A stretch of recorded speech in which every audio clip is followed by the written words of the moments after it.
প্রিয় দর্শক, আমরাও আরো বিভিন্ন রকমের স্টলে গিয়েছিলাম, দেখাচ্ছি। এখন দেখাবো 12 মাসি ড্রাগন কিংবা ছোট গাছে যে ড্রাগন ফল আসে দেখে অবিশ্বাস্য। এখন কোন নার্সারিতে এই ফলগুলো পাওয়া যায়? বৃক্ষ মেলা এখানে স্টল আছে, তার যে নার্সারি রয়েছে সেটাও তিনি বলবেন যে নার্সারিটা কোথায়, এবং সেখান থেকে আপনারাও ক্রয় করতে পারবেন। কারণ মেলা তো থাকে 7 দিন, 7 দিন থেকে 10 দিন, 10 দিনের পর আপনারা আর যদি কোনো চারা সংগ্রহ করতে চান বা কিনতে চান তাহলে কোথা থেকে কিনবেন? আসসালামু আলাইকুম। ওয়ালাইকুম আসসালাম।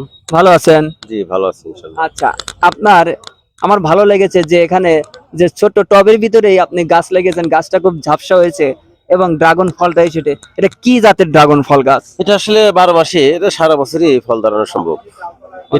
একটু পরিচর্যা একটু ভিন্ন রকমের। তো এই ছোট গাছে এসেছে, দেখা যাচ্ছে এখানে ড্রাগন। জি জি। তো এটা এই শীত মৌসুমে আসবে? এটা সব মৌসুমে আসে। তো শীত মৌসুমের জন্য যে আমরা দেখেছি বিভিন্ন জায়গায় লাইট বা আলোর তাপমাত্রার ব্যবস্থা করা হয়, তাপমাত্রা ছাড়াও কি এটা সম্ভব? ছাড়াও সম্ভব। এটা জাস্ট একটু পরিচর্যা করতে হবে। আপনার নার্সারিটা কোথায়? আমার নার্সারি শ্যামপুর, শিয়ালকুল, সিরাজগঞ্জ। সিরাজগঞ্জ। এই যে ছোট্ট আমরা দেখতে পাচ্ছি জি।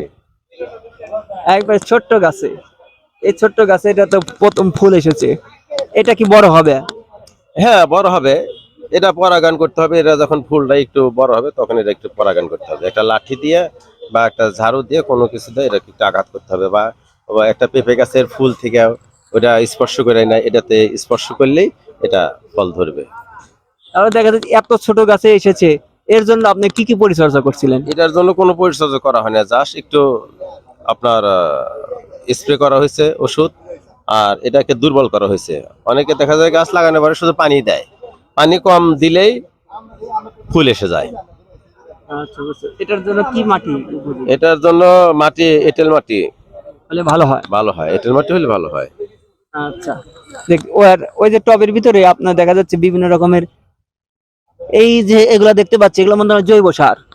এখানে জৈব সার আছে, এঁটেল মাটি আছে, তারপরে কিছু মুরগি যে আমরা পুষি, মুরগির যে কিছু ডাস্ট আছে এটা দেওয়া আছে, ঘানির খোল দেওয়া আছে। মানে মুরগি।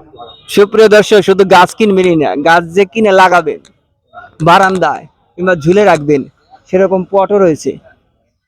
দেখেন এই পটে খুব সুন্দর করে এটা ঝুলিয়ে রাখা যায়, ছোট ছোট গাছ যেগুলো বারান্দার সৌন্দর্য বৃদ্ধি করে। এই পটগুলোর দাম জানি, পটগুলো কত করে? টাকা 40 টাকা একটা পিস? জি 40 টাকা পিস। আচ্ছা, আমরা যে এখানে দেখতে পাচ্ছি যে গাছ, এই যে বট গাছটা, এটা তো বটমূল বট গাছ। এটা কি জাতের কিংবা কোন জাতের বট গাছ? এটা আমাদের দেশীয় বট গাছ বনসাই। এটার প্রাইস কত নিতেছেন? এটার প্রাইস হচ্ছে 15,000 টাকা। 15,000 টাকা? বেশি না, অল্প। ঠিক আছে, এটা কি এই ছাদে কি লাগানো যাবে? এটা ছাদে বা বেলকনিতে রাখতে পারবে। এটার বয়স হচ্ছে আনুমানিক 22 বছর বয়স। এই বট গাছে 22 বছর জি। 22 বছর বয়স, 15,000 টাকার দাম। গাছ কি দেখে মনে হবে যে এটা বট গাছ? বট গাছ মানে বিশাল বড় হওয়ার কথা, কিন্তু এই বট গাছ বড় হবে না। এটা ছাদ বাগানে অথবা বারান্দায়। যদি বড়ই হতো তাহলে ছাদেও লাগানো যেত না, বারান্দাও রাখা যেত না। এটা কি বাঁশ? এটা বাঁশ। এটা কি জাতের বাঁশ? এটা এটা জার্মানের বাঁশ। এটার নাম হচ্ছে, এটা অনেকে বলে হলো কলসি ব্যাম্বো। কলসি ব্যাম্বো। এটা কি আরো বড় হয় নাকি এরকমই? না, এটা খুব হাইট হয় না, এটা শর্ট থাকে। এটা সৌন্দর্য বৃদ্ধি করার জন্য? হ্যাঁ, শোভাবর্ধন। মানে দেখে সৌন্দর্য বৃদ্ধি করার জন্য বারান্দায় রাখা হয়। তো সুপ্রিয় দর্শক, আমরা আর দুই একটা স্টলের গাছ গাছালি দেখাই এবং আপনারা আমাদের সঙ্গেই থাকুন। ভালো থাকুন। ধন্যবাদ। আপনি বলুন। সুপ্রিয় দর্শক, আজকে দেখা যাচ্ছে অনেক মানুষ গাছ লাগায়, ফলের বাগান করে, সবজির বাগান করে, কিন্তু এই বাগান করে কেউ লাভবান হতে পারে না, কিংবা গাছ নষ্ট হয়ে যায়, গাছ মারা যায়, গাছের সঠিক পরিচর্যাও জানে না। আমরা এই বৃক্ষ মেলাতেও শুধু গাছ কিনলেই হবে না, গাছ কিনবেন এবং তার সাথে কিভাবে লাগাবেন সেই সম্পর্কে পরামর্শ দিয়ে থাকে। সেই ধারাবাহিকতায় এখানে একটি স্টল আছে, সেই স্টলটি হলো বন্ধু ফাউন্ডেশন। এই বন্ধু ফাউন্ডেশনের এখানে দেখা যাচ্ছে তারা বিভিন্ন গাছ যারা ক্রয় করে নিয়ে যাচ্ছে এবং তাদেরকে বিভিন্ন পরামর্শ দিচ্ছে কিভাবে গাছ লাগাবেন এবং পরিবেশ বাঁচাবেন, এবং গাছের প্রতি আরো কিভাবে উৎসাহিত করতে হয় সেই সম্পর্কে তাদের যে কার্যক্রম সেই সম্পর্কে আমরা জানবো এবং জানার চেষ্টা করবো। আসসালামু আলাইকুম। ওয়ালাইকুম আসসালাম।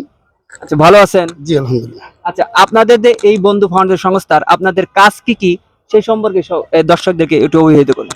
আমার নাম মাহবুব হোসেন, আমি বাংলাদেশ বন্ধু ফাউন্ডেশনের টাঙ্গাইল জোনের জেনারেল ম্যানেজার হিসেবে দায়িত্বে আছি। আমরা বাংলাদেশ বন্ধু ফাউন্ডেশন একটি সেবামূলক প্রতিষ্ঠান। আমাদের কাজই হচ্ছে মানুষের স্বাস্থ্য এবং পরিবেশ নিয়ে কাজ করা।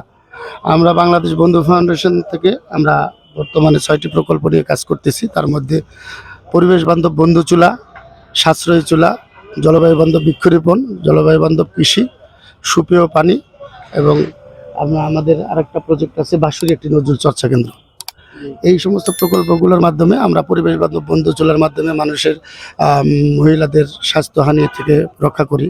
আমরা মায়েদের যেমন হাঁপানি, শ্বাসকষ্ট মতো রোগগুলো যে হয় ধোঁয়ার কারণে, এই থেকে নিরাময়ের জন্য আমরা উদ্যোক্তার মাধ্যমে আমরা প্রতিটা ইউনিয়নেই আমরা পরিবেশ বান্ধব বন্ধু চলা দিয়ে থাকি। এবং আমাদের যে জলবায়ু বান্ধব বৃক্ষরোপণ প্রকল্পটা আছে, ওটা যাদের পতিত জমি আছে, আমরা অনেক প্রতিষ্ঠান গাছ লাগাই, সরকারিভাবে লাগাই, যার রক্ষণাবেক্ষণ খুবই কম। এই সীমিত আকারে কমের জন্য আমরা যাদের পতিত জমি আছে অথবা বাড়ির আঙিনায় যদি কেউ গাছ লাগায়, তাকে আমরা এই পরিচর্যা বাবদ প্রতি গাছে আমরা 60 টাকা ভর্তুকি দিয়ে থাকি। এই যে 60 টাকা দেওয়ার উদ্দেশ্য হলো যেন সে এই গাছটা দেখভাল করে এবং পরিচর্যার মাধ্যমে এই গাছটা একসময় বড় হয়। বড় হওয়ার পরে সে আর্থিকভাবে লাভবান হবে এবং পরিবেশটা বাঁচবে। যেন এই গাছ লাগালে যে আপনারা সবাই জানেন যে পরিবেশ বাঁচে এবং কার্বন ডাই অক্সাইডের মাত্রা যারা আমরা অক্সিজেনের মধ্যে কমাতে পারি। এই আমাদের যে সাশ্রয়ী চুলাটা আছে, আমরা বাংলাদেশের যে রোহিঙ্গা অঞ্চল আছে যেমন টেকনাফ, কিছু তারপর হাওর অঞ্চল, এই সাশ্রয়ী চুলাটা দিয়ে থাকে। আমাদের আরেকটি প্রকল্প আছে জলবায়ু বান্ধব কৃষি। এই কৃষি প্রোগ্রামের মাধ্যমে আমরা মানুষকে কিভাবে রাসায়নিক সারের ব্যবহার কমিয়ে এবং জৈব সারের ব্যবহার বাড়ানো যায়, সেই সমস্ত আমরা কাজ করে থাকি। এবং এরই ধারাবাহিকতায় আমরা প্রত্যেকটা উপজেলায় ইউনিয়ন ভাবে আমরা উদ্যোক্তা তৈরির মাধ্যমে আমরা পরিবেশ বান্ধব বন্ধু চুলাটা দেই।